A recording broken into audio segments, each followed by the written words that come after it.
Hello, welcome again to ASPI's Strategic Visions 2020. I'm Stan Grant. I'll be your host and interviewer today. Thank you for everyone who has joined in this conversation today, and I look forward to your questions and your comments, which we'll try to incorporate throughout this conversation. A really big privilege for us today, a remarkable hour, I think, ahead, where we're going to be traversing the globe. Someone who's been at the very apex of power and public policy, everything from the Middle East to Africa, dealing with the Ebola crisis, the challenges of Russia, the rise of China. I'm talking about Samantha Power, who is former policy advisor to President Barack Obama on the National Security Council, and of course, US ambassador to the United Nations in the Obama period. Now professor of the practice of global leadership and public policy at the Harvard Kennedy School. Ambassador Power, it's nice to have you with us. Great to be here. So much to talk about. Now, I think I would start just with the title of your book, Education of an Idealist, and that journey that you took, I suppose. Would you still consider yourself to be an idealist, or did that education make you more of a realist? Well, I don't think being realistic about one's prospects for making change should in any way detract from what one's ultimate objectives are. I mean, my own view is that if you're not that thrilled with how things are going down, if you don't like a planet that's burning up or a pandemic that's racing across borders and, wiping out economic gains and devastating families, chances are you don't like the world as it is quite the way it is, right? And there are improvements that are needed. That's been true even when our economies are chugging along, and when we don't have pandemics causing such pain to so many. So that my idealism is rooted in just, we've got to improve, and particularly for the least among us, whether in our own countries or vulnerable communities elsewhere, we just left a lot of people behind. And so my education has been less about shelving that aspiration for a better world, corny though that sounds, and more about getting a lot smarter about how to go about it. And so becoming more political. I was very apolitical early on, becoming certainly more aware of how America is seen, coming as an immigrant to this country with the sort of wide-eyed, no question, I've evolved in my own thinking. The bull in the china shop that is America from time to time is well worth taking into account when you're formulating policy. But so I've learned a lot, having been a war correspondent and an activist on the outside, but then working in Obama's Senate office back in the day, and then on a political campaign where I got battered and bruised and had to resign in humiliation, and then getting to be a White House staffer, and then finally a diplomat representing the U.S. Now I'm back to being a citizen and, throwing things at the television. So I'm learning as well how to be a better version of that. But yeah, I think most of us, even though a lot of people don't like to embrace, everybody wants to be a steely-eyed realist, but it's pretty hard right now to be thrilled with the world as it is. So I think most people actually are closet idealists, and the best and most effective idealists are realistic about what it takes to get there.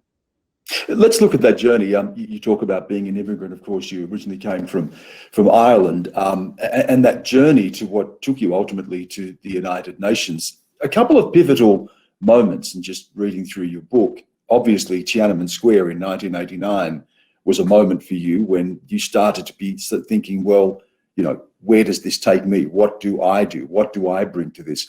And then ultimately Bosnia. Take us through those moments and how it shaped you on your journey.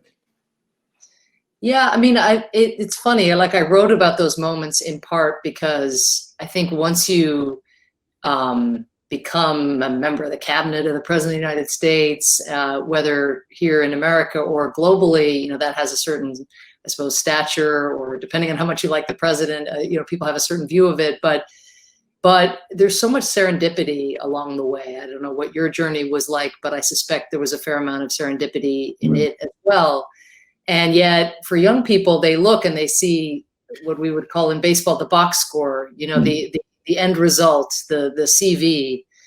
And so I think these pivotal moments, these transition moments, are really important for all of us who are privileged to have ever been in public life, to kind of open those up. And for me, coming to America, I was 9, from Ireland. My way of fitting in was to learn everything there was to know about American sports, which I regret to say it remains a pathology in my life. I've had, vistas of time have opened up because of the pandemic, because until recently, professional sports, at least, were not being played. And so suddenly I realized how much time I've wasted in my life since I was 9. But that was my currency. That was my way of fitting in. And a lot of immigrants tell very similar stories, actually, about coming, at least to this country, maybe the same in Australia. So I wanted to be a professional athlete. If I couldn't be that, I wanted to be a sportscaster, and that was the extent of it.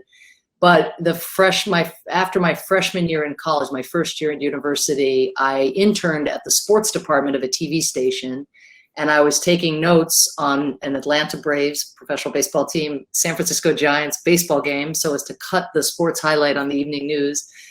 And then on the CBS feed next to where I was watching the game, as it happened, just a coincidence, I happened to be there that day. There had been protests for days in Beijing, in Tiananmen Square, but people forget that there was a long period in which they were permitted. And they were, many people thought, actually going to succeed in bringing about some kind of liberalization or some reforms. But at the moment I was taking notes was around the pivot point, the inflection point at which the Communist Party decided that their response was going to be brutal. Even if they didn't put it in those terms. And so what I witnessed was the uncut raw footage of kids being kind of mowed over by tanks and trying to flee on their bikes, and putting their friends and loved ones on the basket of the bike and tottering away. And it wasn't that I thought to myself, one day I'm going to represent the US and bring a human rights perspective to the US government.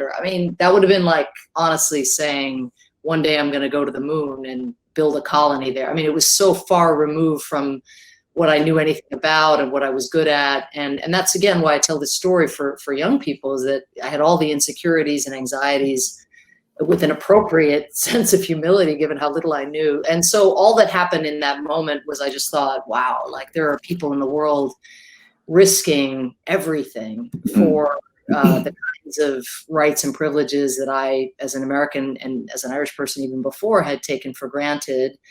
That's amazing. I'm inspired by them. I'm daunted by them. And I wonder what America is going to do about what I just saw, and what would continue then, of course, over many days and weeks, and then, of course, into the present. But and so I think that's how epiphanies often happen. They're not lightning bolts that set you on this kind of sturdy escalator or this fixed trajectory. It was much more kind of, whoa, I didn't even know in me there was a capacity even to be moved by what was happening so far away. And so it just made me a more diligent student. I became a much more serious student. I didn't watch any less sports, but I slept less in order to make time for my studies. And it was formative. And then out of university, 4 years later, I ended up getting, again, through serendipity, an internship. Those of you, struggling to find work, I worked in a restaurant to pay for having to effectively subsidize learning more about foreign policy. But it was an internship in an institution much like yours, called the Carnegie Endowment for International Peace. And it was just after the Berlin Wall had fallen and the Soviet Union had collapsed. And it was the heady time, very different time to the time where young people are graduating today, where, now there's a fear, we'll talk about maybe later, the rise of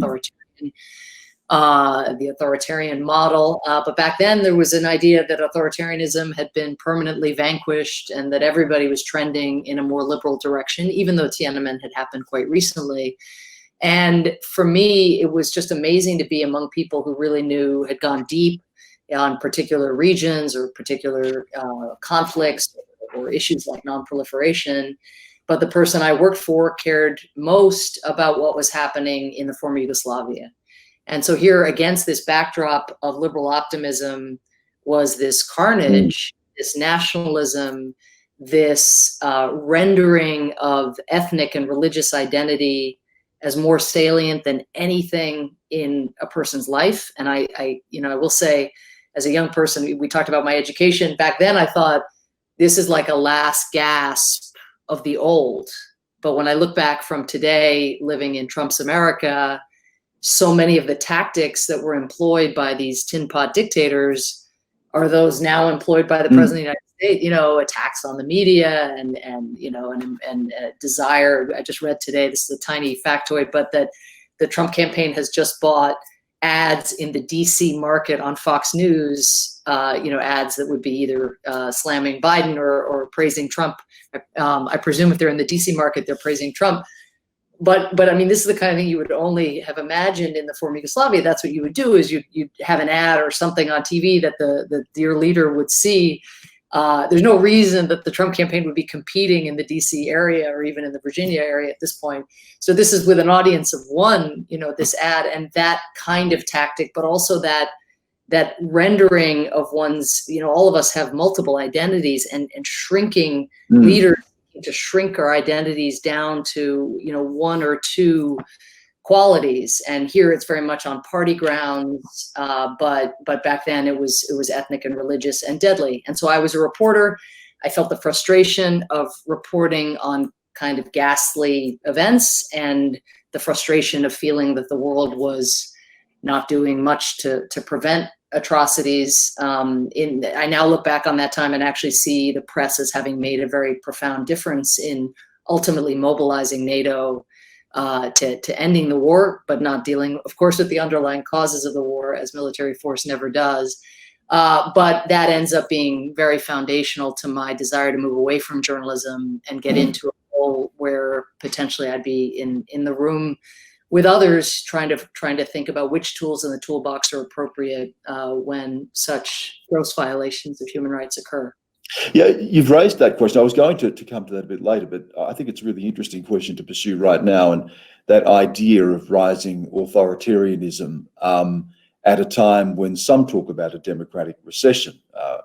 Freedom House has now measured 13 straight years of declining freedoms and democracy around the world. And you were right to highlight Bosnia, because that came so quickly after what was hailed as the end of history moment, the triumph of liberal democracy. And I think you've identified something that I've long pondered, and that is that this liberalism, this liberal democracy idea, which is meant to be built around some sense of a neutrality, a political neutrality, where we bring ourselves to that public space, replaced by a much more virulent identity, certainly in Bosnia. If you look at China and Xi Jinping, who shrinks the idea of what it is to be Chinese to a 100 years of humiliation narrative, or Vladimir Putin. I know you've been very critical of Russia and the idea of the Soviet Empire's collapse as the great catastrophe of the 20th century.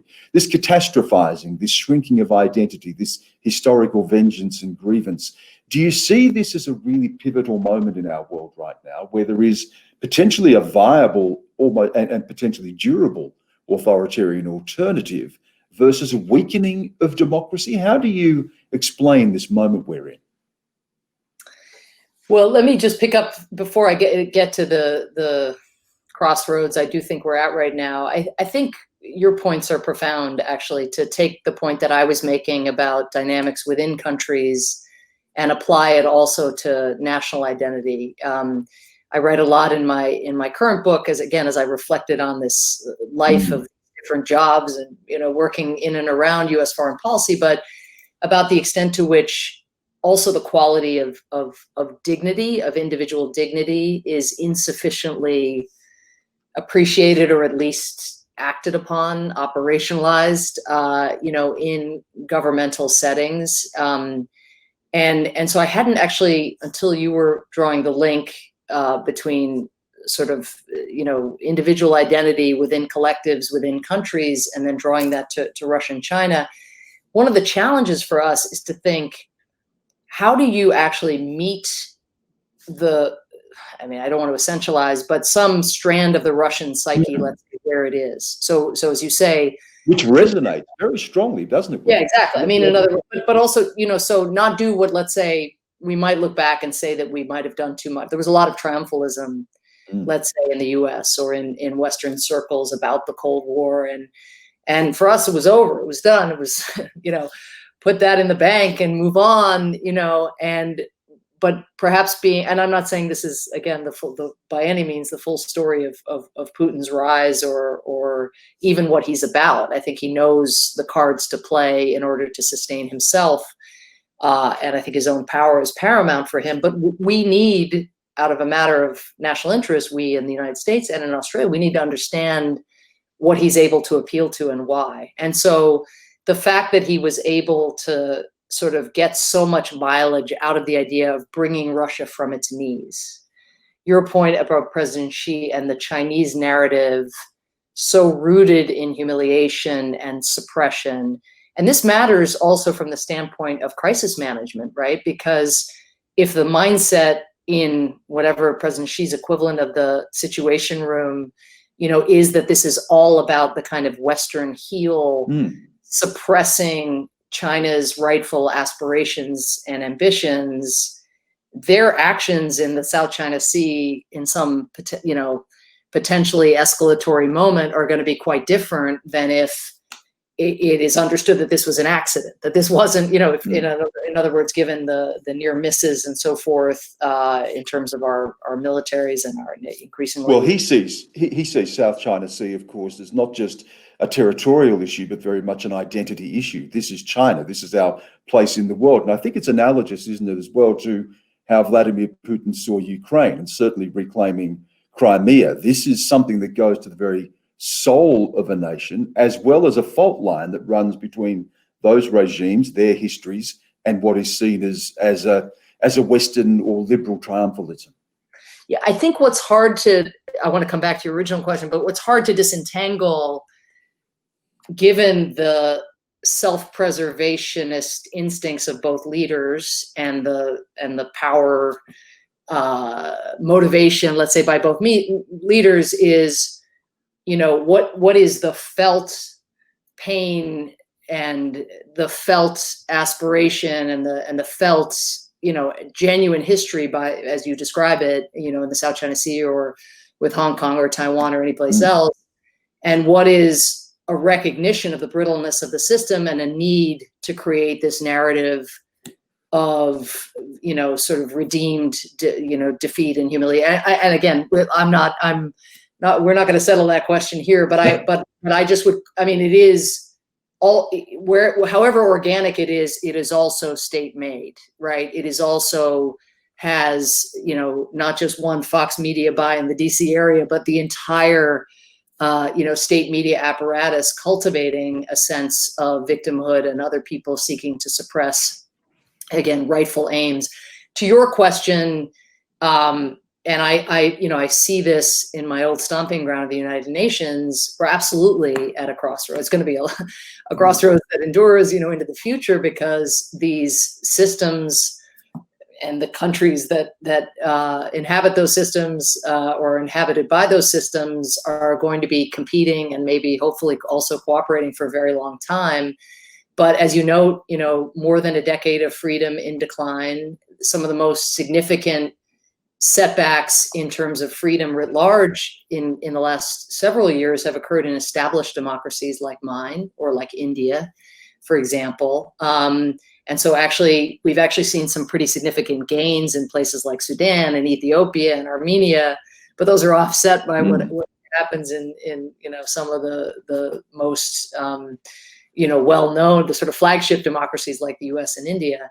But at the same time, you see a pattern that is very worrying, and a version of this played out in the very controversial WHO contretemps that Australia was involved in. But to step back from that, China is increasingly using its economic leverage through the Belt and Road Initiative or through providing PPE, or maybe hopefully one day providing vaccines to people who are in need of vaccines. But that's not free. For all President Xi's talk of like, our model's going to be different, no strings attached, nothing conditional, there is a quid pro quo, it seems, associated with this assistance that is now playing out on issues like Hong Kong or the Uyghurs, or I think one day soon on issues related to internet freedom within international institutions, as China seeks not only to be this model that stands in opposition to a democratic model and shows that it can be done, that you can get rich and not be free at the same time, and indeed that to make the case that that might be the better model, they're not just doing that within international institutions. They're chipping away slowly, but in an ever more accelerated way at the norms that the rest of us deem, aspirations for human progress. And that, by the way, people in developing countries that might be on the fence, that might have had democratic elections, but now have had someone extend his term limits, those principles in international institutions at the UN are often all they have to turn to.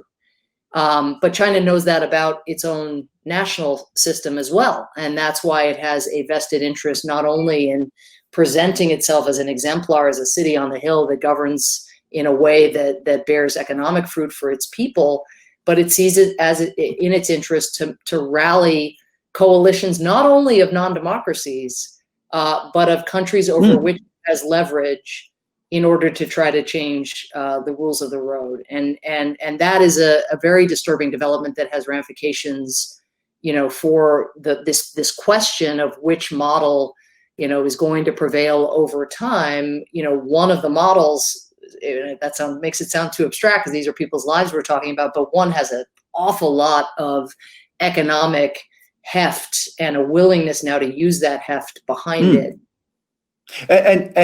And challenging the capacity of the West, more broadly to use that term, but particularly the United States, to push back against that. You mentioned Tiananmen Square and that activism that we saw on the streets. We're seeing protests in Hong Kong at the moment, but efforts there by the Communist Party to shut those protests down. And we've seen Xi Jinping take a much more authoritarian turn inside China, locking up dissidents, putting 1 million Uyghurs into some form of detention or education camps. Does that sense of, do you sense that there is that is complete from Xi Jinping, that this unity by force, he is succeeding in being able to deliver that in China and quash some of the protest and the spirit of that protest that existed in China in the past? Well, well before President Trump, I think Chinese leaders have been very reluctant to ever appear to be, in the modern age, sort of post opening up, have been very reluctant ever to appear to be doing anything at the behest of an outside power. That's kind of antithetical, right, to the sovereign narrative and to the sovereign will that they want to exercise within their borders as they understand those borders. I think what's unfortunate and not coincidental is that the intensification of repression, talk about the shrinking of identity, right? The elimination of, even dissent over food safety and environmental, there was that kind of vibrancy, and some of that goes on still, I gather, at a local. The little tolerance for pluralism and pluralistic views. And as you say, that's just getting more and more intense. So that is happening, yes, at a time where the US is retreating from leadership within international institutions under Trump. It doesn't have much regard for those institutions, feels like those institutions has ripped off, or at least argues that those institutions have ripped off the American people for a long time.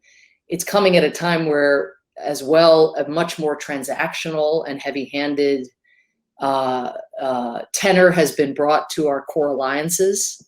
I don't know, Australia may have gotten off easy compared to some, but certainly if you talk to, well, there are demands being made of Australia, and certainly more than you're accustomed to, but compared to Germany and Korea, maybe everything's relative. But these are when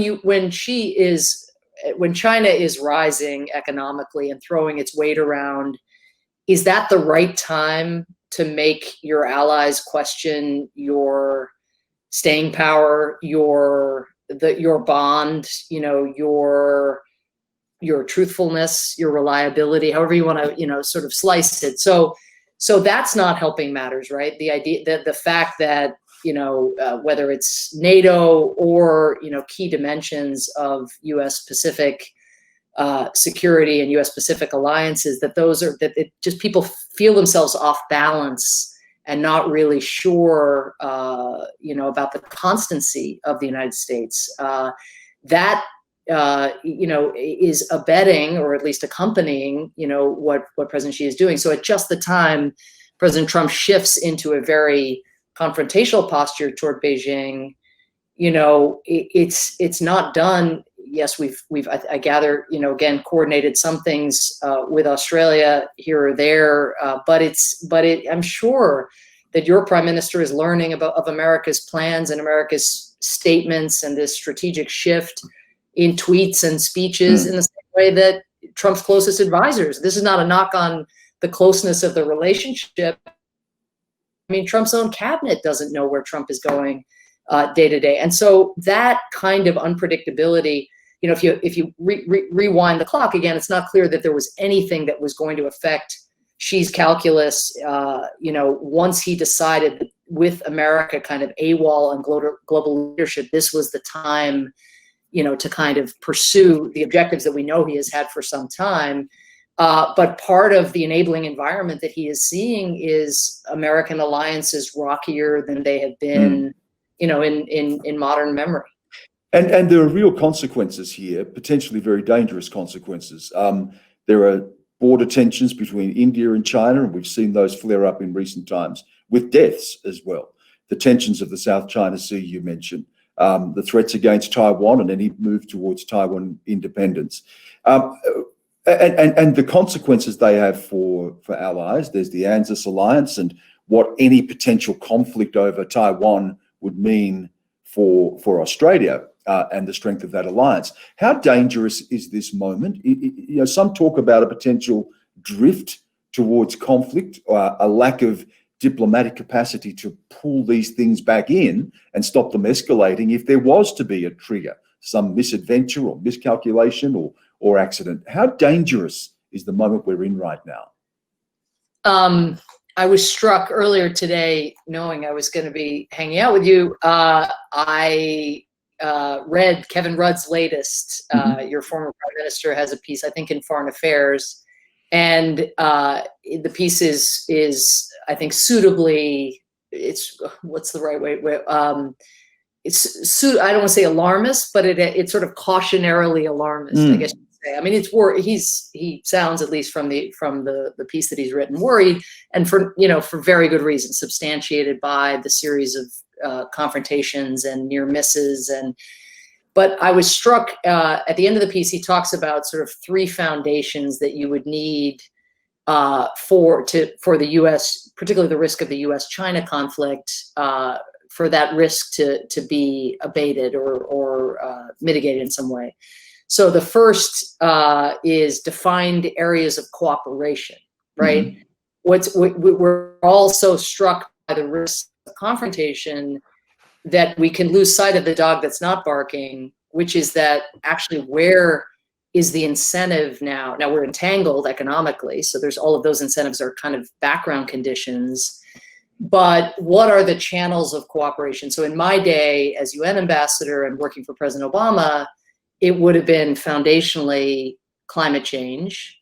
If we fast forward these 4 years, it would be climate change 2.0, recognizing that the US hasn't met its Paris commitments and that Trump is seeking to pull us out, but also recognizing that we're going to have to both meet our Paris commitments and make up for lost time because Paris was never enough. So that would be one track, right, under Prime Minister Rudd's rubric of defined areas of cooperation.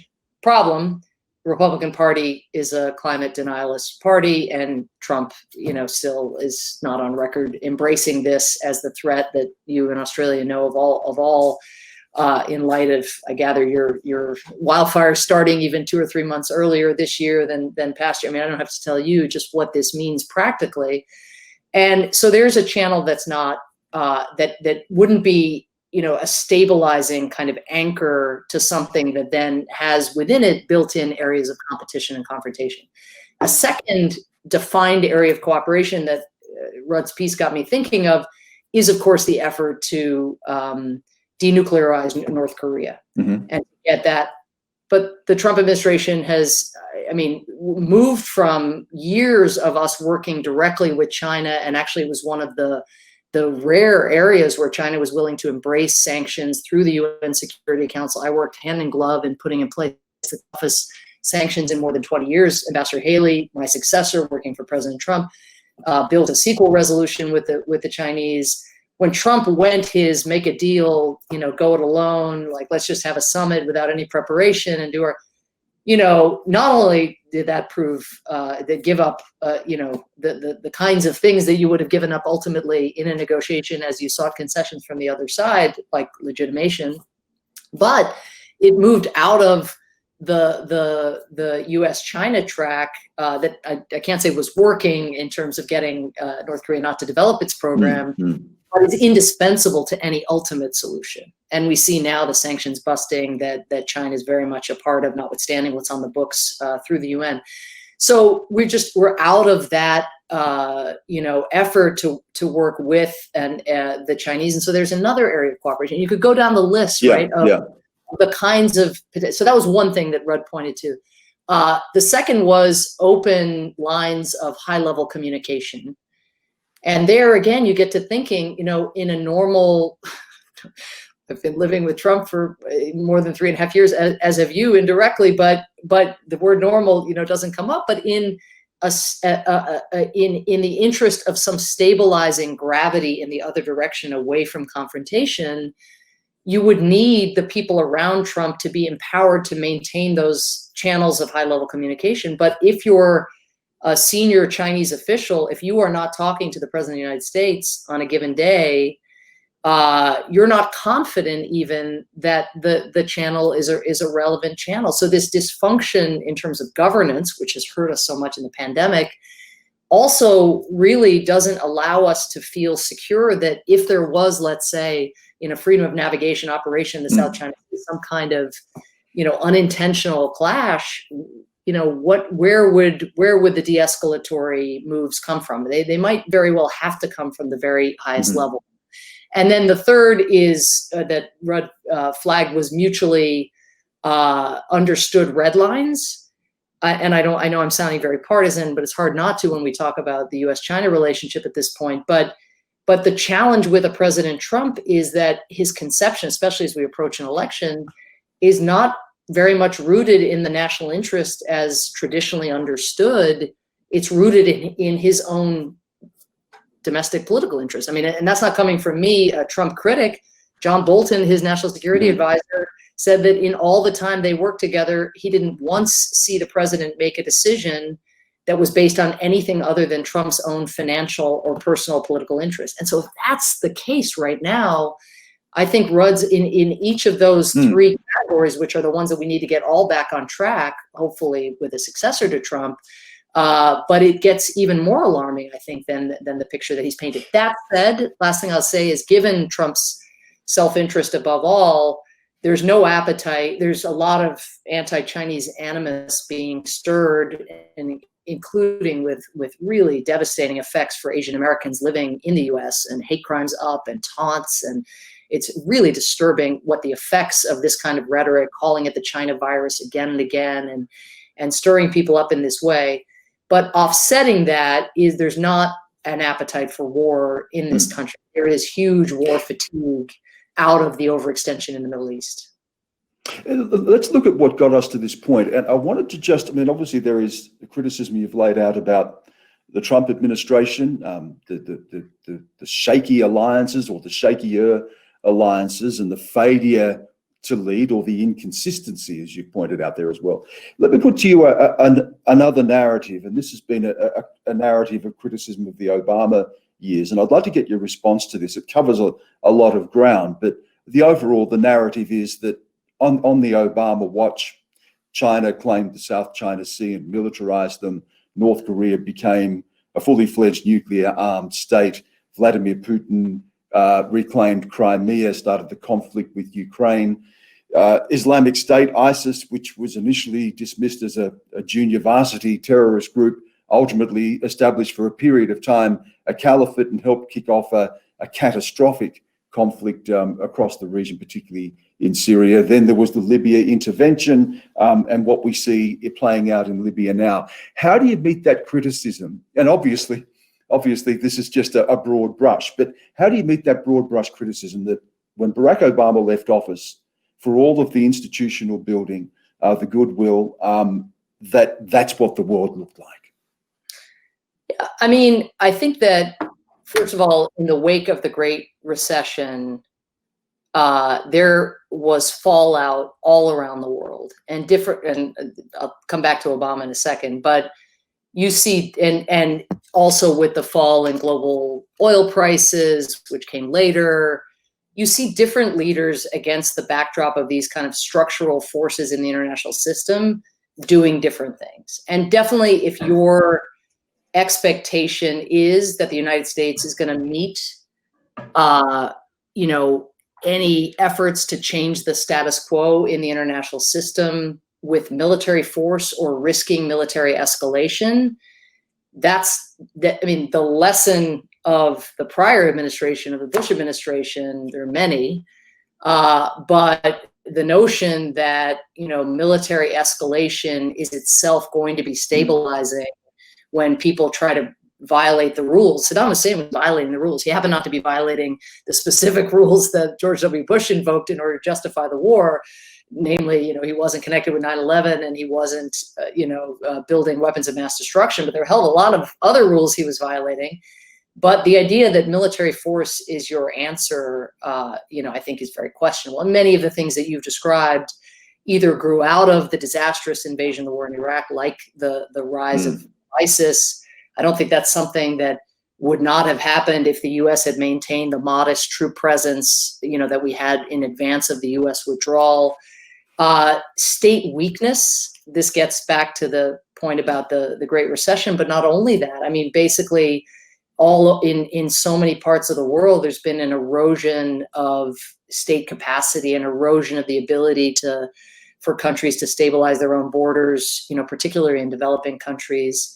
And then you have, again, power grabs like the kind that Putin makes, where, you would think for this narrative about Obama that all he had to do was want it more, snap his fingers, or throw some Javelin missiles at Ukraine, and that was going to, make Putin stand down. So I think, again, many of the kinds of things that you've described, are occurring over large swaths of time. It's true that Obama was president for 8 years, and we didn't undo the nuclear weapons program that Kim Jong-un had or his father had already begun to build. He was already proliferating. We didn't undo the problem or eliminate the problem of terrorism in the world. But I think it's unfair to lay the things that, were brewing beforehand, or things that, bad actors, rogue actors in the world are doing, and act as if it's within the US's capacity to snap its fingers and make those bad things not happen. I think what Obama did, and I'll come to what is a real critique or something that I think we can learn from. But I think what Obama did that's important, and that Vice President Biden can build upon, but I think he'll go in different directions in his own directions, but is that he reinvigorated a faith in and an aggressive use of diplomacy. The Iran nuclear deal is one example of that. I know that now looks like the most obvious deal to strike, but I can't tell you how toxic the politics were in actually moving to establish even, behind the scenes ties with Iran to get that deal going. By the time the deal was done, that had been surfaced for some time, but when it first broke, that God forbid that the U.S. diplomats were in touch with Iranian diplomats to try to solve a potential source of military confrontation. I mean, you would think again that something horrific had happened in the world. So too, small issue, certainly over in Australia, I'm sure not one that gets headlines, but breaking the taboo and normalizing relations with Cuba, or seeking to do so. Just tackling these sort of shibboleths that had existed, and also being very open about the limits of U.S. military power and what it can achieve at dealing with underlying causes. And And so let me just get to the critique. Yeah. Sorry, I'm going on too long. But just on this matter, I think that one thing that we could take forward and I've seen others write about this recently, but I think one of the things, so Trump, I think arguably has way too much tolerance for risk and for friction and for chaos, it's fair to say. But I do think in this more multipolar world, and with rogue actors along the lines of those that you described in your critique of the Obama years, I think the question of increasing what has been, the recent Democratic Party's tolerance for risk, increasing its tolerance for friction. There was a lot of talk in the Obama years about the relation, and in the early parts of the Trump presidency, of the relationship with China. Almost like we talk about, our own relationships, we got to protect the relationship. And I think to be, there's a kind of colder calculus in understanding their interests and our interests without the heat and the vitriol that has taken over the relationship. But I think, having a strategic and comprehensive sense of the range of interests that we have, which Trump does not have that comprehensive sense, not least because he doesn't believe climate change is an issue, but also being willing to tolerate friction and risk in these relationships. I think heightening that, could be a plus as well. Yeah, one of the issues, to go directly to that question of American power, when to use it, when not to use it. And I think as well, questions about the ongoing prestige of American power in the world. And a particular flashpoint was Syria. And that was a testing time for you personally as well, where red lines are drawn against the use of chemical weapons against your own people. Bashar al-Assad does that. And then there is the step back. Initially, the expectation that America would intervene once that red line is crossed. Then it didn't happen. There was a process, it went back to Congress, and ultimately there wasn't the action that you had anticipated. That was a difficult time for you too, wasn't it? And having to, you felt there was a commitment, and then it wasn't followed through. Was that, is that a regret? Is it a black mark on that presidency, if you like, a failure there fundamentally to not to have acted more resolutely and quickly after that red line was crossed? I don't know fundamentally how different the world would look today. But it may have been that fundamental expression of American power and follow through once a red line had been drawn. Yeah, there's a lot to disentangle in the red line sequence, and I won't bore people all these years later, 7 years later now it is already. In general, I think that,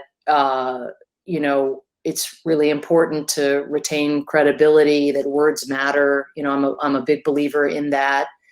But I also, we've seen, whether in Vietnam or in Iraq, leaders, because they've made a certain commitment and then they say credibility's on the line, then they just, they don't reassess. And this would be Obama's argument to you. I've made the contrary argument in my book.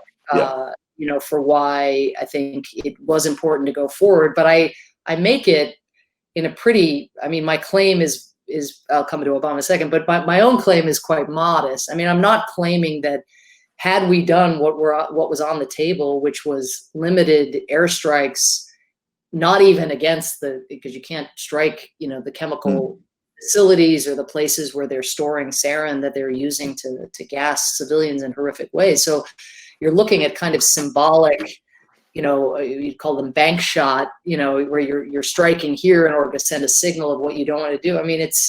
It's not ideal, and you're doing it, I can say, having been UN ambassador at the time, without the support of your closest allies like Australia. With no enthusiasm from anybody but France. And that's a hell of a way to start, what you hope is a limited, and again, sort of almost demonstration set of strikes. So, should you ever overpromise and underdeliver, you should avoid it at all costs. Did we get something really important out of that actually becomes much more important in light of ISIS's rise, which came later, which is actually disabling, the chemical weapons program and destroying their sarin stockpiles. I mean, those would have been, I think, on offer, or at least certainly the ISIS would have been in hot pursuit of sites where they could have gotten access. So disabling that, which, on Obama and Putin's instruction, I and the Russian ambassador were able to negotiate that resolution and get that done. That getting rid of that chemical weapons program or destroying the vast majority of their stockpiles, did that do anything for Syrians who were dying by other means? No, not at all. But what Obama would say is that, the challenge, fundamentally in a conflict like that, and Libya is a good counterpoint, as was the war in Iraq, is just the limits of this tool that people have gotten used to the United States employing. And it's almost like, no matter what arises and no matter what the crisis is, there's still a sense that the U.S. is going to be there. And even if the prior efforts to employ the military tool in the toolbox have not yielded the result that was sought, it doesn't change that sense in certain quarters that the measure of America's manhood is whether it's willing to bomb a place. That can't be an enduring, a stable way of thinking about American influence in the world, particularly in light of China's rise. And we've seen the result of that, Afghanistan, Iraq, and you mentioned other places as well.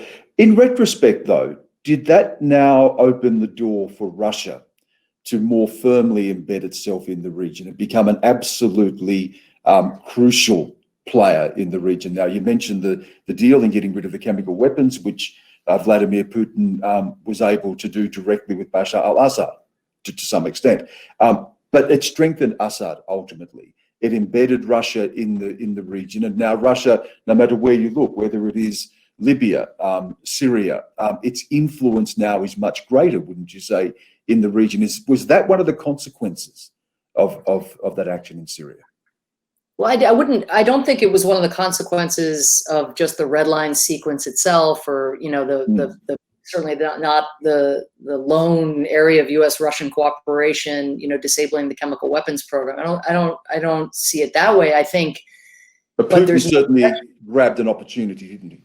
Putin he did, in order to show himself, or seek to show himself as the peacemaker. And I mean, I wrote in the Education of My Idealist of, barely being able to keep my lunch down when, as we passed this resolution, the Russian foreign minister was passing out white doves, little pins, in the UN Security Council. And so there was that dimension to it. But I think you mean the strategic foothold that Putin has established in the region, which goes back to the Russian-Syrian relationship that predates the conflict, but definitely has been fortified by the fact that Russia was Syria's, kind of rescue brigade. I mean, well beyond, running interference for Syria in the Security Council and blocking sanctions and blocking meaningful diplomatic pressure.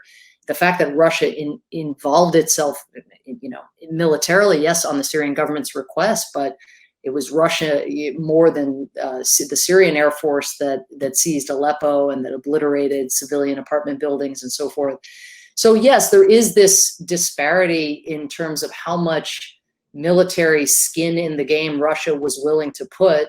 That was not, and that's certainly, even as one who would have liked to see much more serious consideration of a no-fly zone, and again, these demonstration strikes to try to deter chemical weapons use. But to go to war in Syria, you think Syria would look better today if that's what the United States had done? I don't think there's a lot in the recent track record that indicates that that's the case. But the bigger issue, let me just pull out a theme because it's bigger than Russia.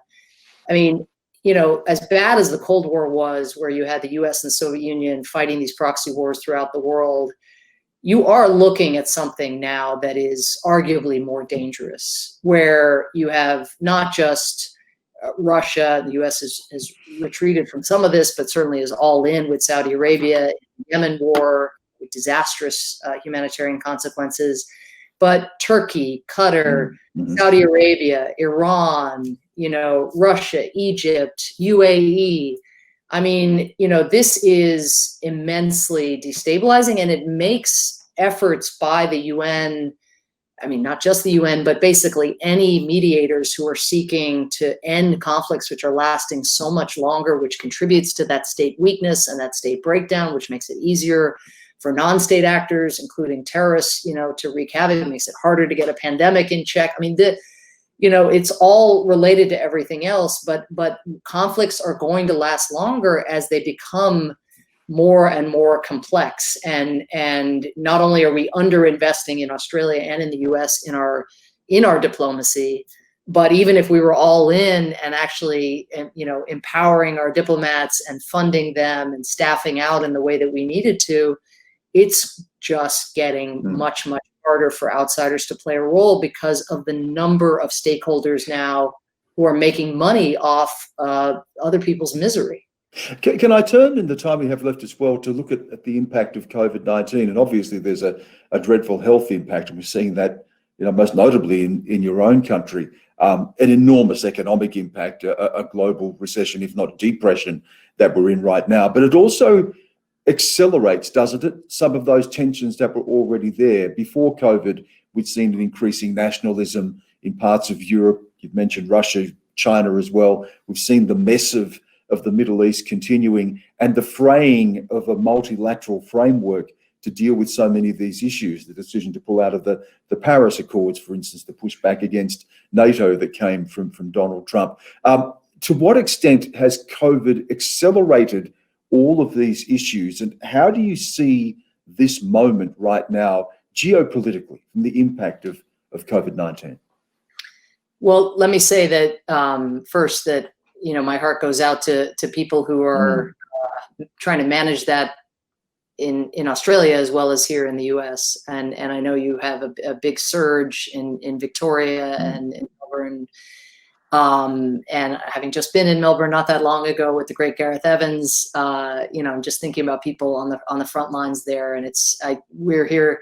I'm in Massachusetts, where because we have a Republican governor, and it's not the only reason, but I feel blessed. I'm a card-carrying Democrat. I feel so blessed to have a Republican governor whose views on so many issues I disagree with, but for one reason, and a fascinating and sad reason, which is that by having a Republican governor, it kind of neutralized polarization.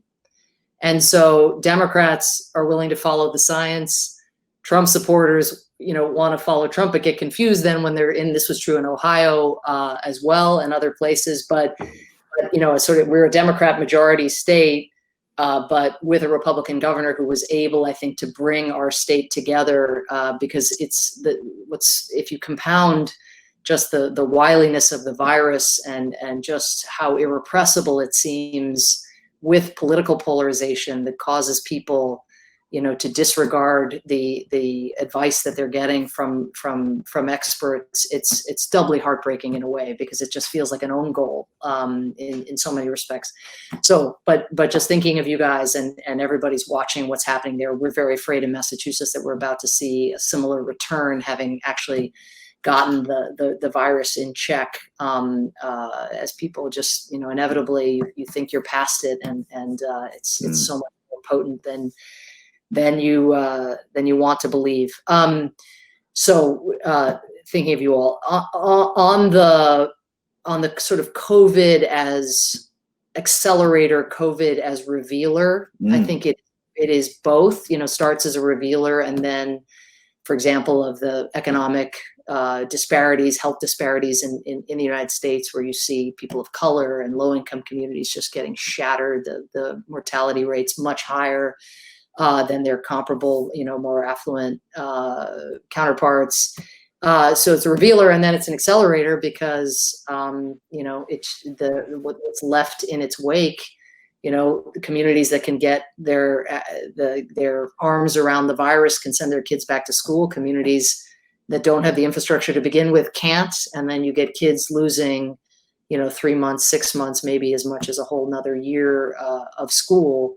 So that's revealer and accelerator at once. I think in the international system, it could cut still in a couple different directions. I mean, just as the 1930s did, right, where you saw the rise of nationalism and isolationism and xenophobia and all the things that often come with great recessions and crippling economic circumstances, a desire to blame someone domestically that doesn't look like you, or someone internationally. And so that, we see this in the US-China deterioration of ties. It's going according to that playbook on one level, but you also saw, out of World War II, the recognition that our fates were tied, that we need to build these international institutions. And that is a very easy lesson to draw from this pandemic as well. It doesn't mean it's the lesson that the current American administration is drawing.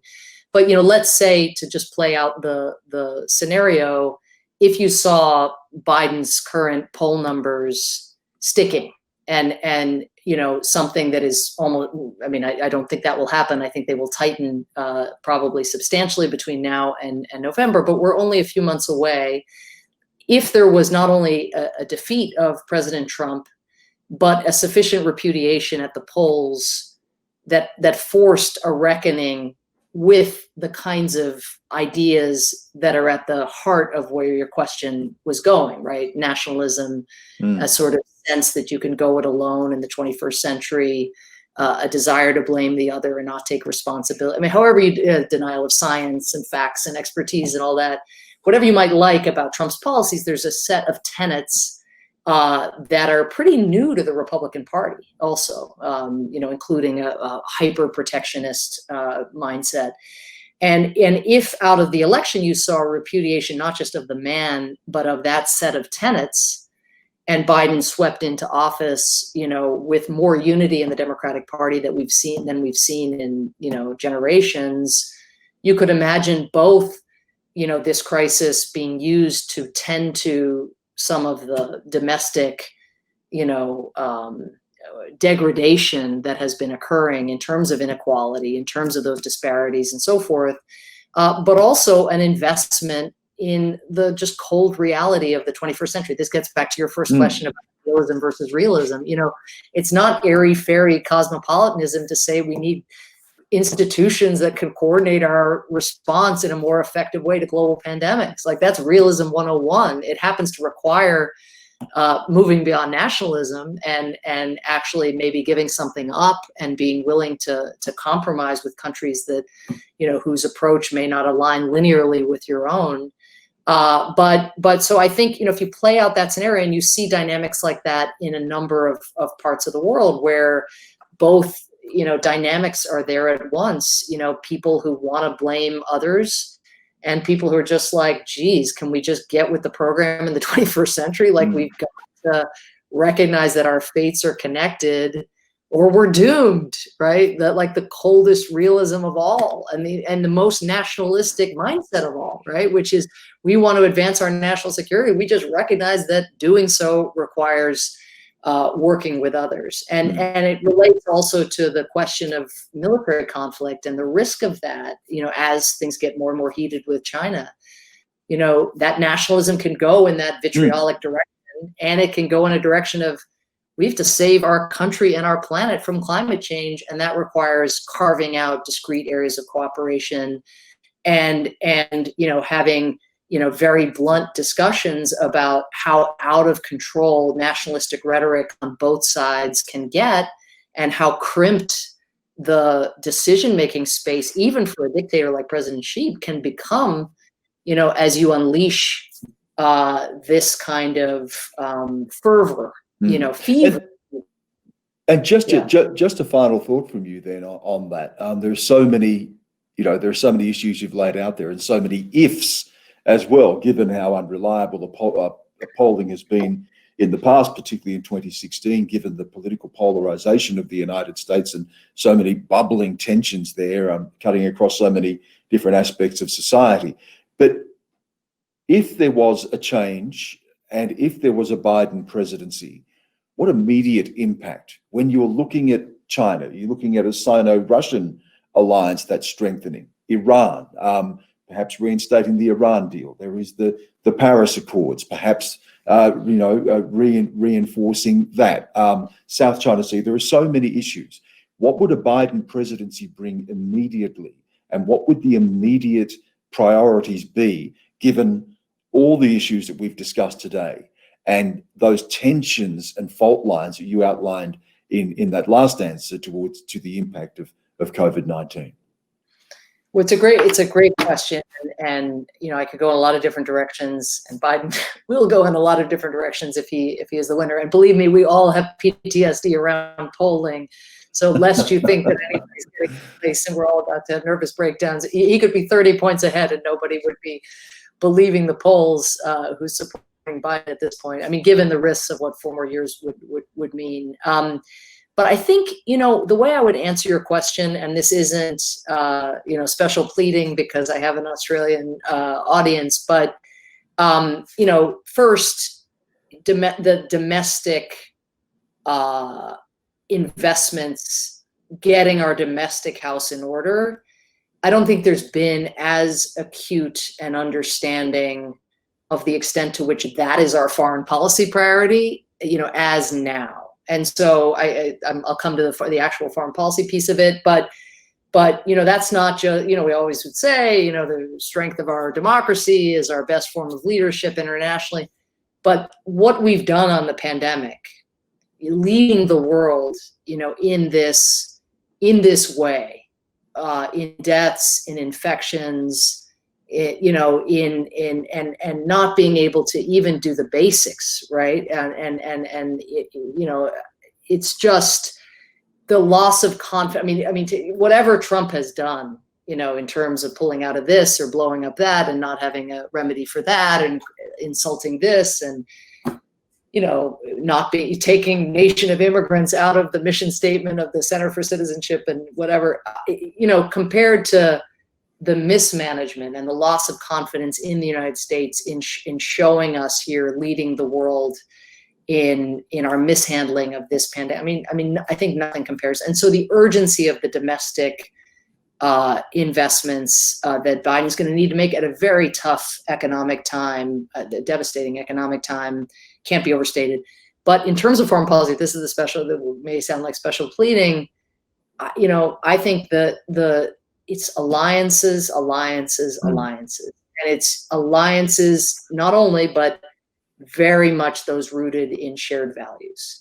Because think of all the things that we talked about, in just the last hour, regenerating multilateral institutions and getting them to perform or making them more fit for purpose in the 21st century, being more convincing, in terms of resistance to some of what China is doing, whether within international institutions or in terms of its own near abroad. All of that, without our alliances, in a far more sturdy, vibrant, transparent, accountable state, all of the stuff that's on the kinds of conflict prevention, getting an institution fit for purpose for dealing with the next pandemic, standing up to China. I mean, together, the liberal democracies of the world are more than half of the world's GDP. And let me say this, and this isn't in any way to relish this, but China has overstepped.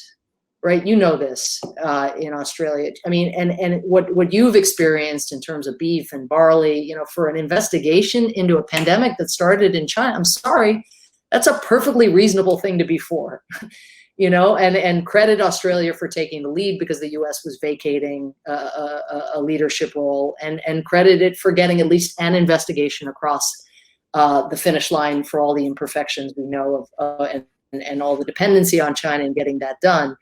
But this kind of retaliation, this kind of intimidation, the UK is about to go through it because of the 5G decision. You see countries in Africa who thought they were getting PPE now being strong-armed to sign on to some bogus statement, at the UN in terms of Hong Kong. Everything comes with a price, right? And the China these days, and the China claim about the new model was that it would be no strings attached, this kind of benevolent, enlightened self-interest abroad. It's not, there's a quid for every quo. And so there's a moment, I think, that the Biden administration, if it comes into existence, working with our closest allies, including those who've managed to maintain relatively stable ties during these Trump years, but recognizing that our alliances are not nice to have, they're need to have in 21st century. And if I can steal one more minute from you, that idea of alliances, what are the demands then of your allies? Because one of the questions that Australia has always had to confront, and it's been a bit of a shibboleth in Australia, is that we should not have to choose. We have a deep strategic relationship and alliance with the United States, and our biggest trading partner is China, that we will make decisions in self-interest. But if alliances matter, and China indeed has overstepped, does Australia, and would there be an expectation for the Biden presidency that Australia indeed would have to choose? You know, I'm not going to speak for Biden. I'm a Biden supporter, but definitely speaking on my own behalf here tonight. You know, I let me just look at what just happened with Boris Johnson and the 5G Huawei decision. You know, a decision that Australia made a long time ago. I think more and more, and you know, Trump is going around, you know, saying, "Look what we did! Look what we got the UK to do." I mean, it's really hard to accept, and I say this as one who wants to, again, rebuild channels of cooperation with China in a whole host of areas, and recognizing how challenging that diplomatic feat is going to be for the next administration. But it's really hard to accept Chinese assurances on issues of fact and that require kind of credibility and require you to believe what those assurances are after China has ripped up you know, the understanding and the agreement with the people of Hong Kong. It's really hard to believe what China says in a whole host of areas at the UN related to cyber. For example, just one area where we need to somehow get a modus vivendi with China going, when it lies about locking up, you know, more than 1 million people just on the basis of their faith. And so I actually think, I don't know what you know, how that is going to play out in the Biden administration. But what I do think is that as China gets more aggressive, nations are going to be making choices of their own, not, you know, decoupling and uncoupling. I mean, our economies are so entangled that I think there are sort of wildly unrealistic scenarios out there that require stark binary choices. I don't think anybody thinks in those terms, but I do think I saw some statements out of the Prime Minister's office about Australia and its own, you know, articulating that it has its own national interests and it's going to make its own decisions. And I think, you know, this is where we would all agree that that's what sovereign nations will do and need to do. Those decisions, I think, in a Biden administration would be made with much more collegiality and discussion and transparency, in touch with the U.S. But fundamentally, you know, I think every government is gonna look out for its own interests. But I do think our interests and our values are merging as China begins to act more aggressively, and it's incumbent on the United States to become an attractive pole and force in the international system, so that together we are a good convener of liberal democracies and a good and reliable and a trusted partner. But, you know, again, stark choices in an era of this much interdependence, I don't expect those choices to be laid you know, at the doorstep of our closest allies. We could talk forever, but it's getting late where you are, and you've been very generous with your time, Ambassador Power. It's been a pleasure. Thank you so much. Thank you. It was really a pleasure.